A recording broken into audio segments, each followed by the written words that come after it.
In today's digital world, storing and managing data is crucial for any organization.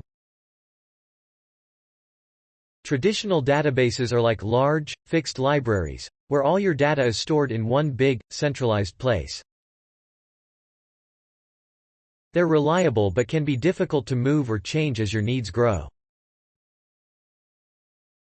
On the other hand, containerized databases are like having your data stored in multiple small, movable boxes. This modern approach allows you to easily scale, move, and manage your data across different environments. When it comes to balancing performance optimizations and resource utilization, traditional databases often require a lot of resources and planning to ensure they run smoothly.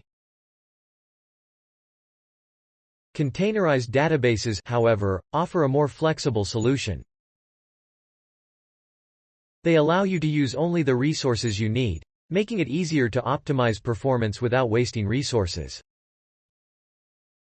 This means you can adjust quickly to the needs of your business, ensuring your data is always handled efficiently and effectively. Follow for more containerization.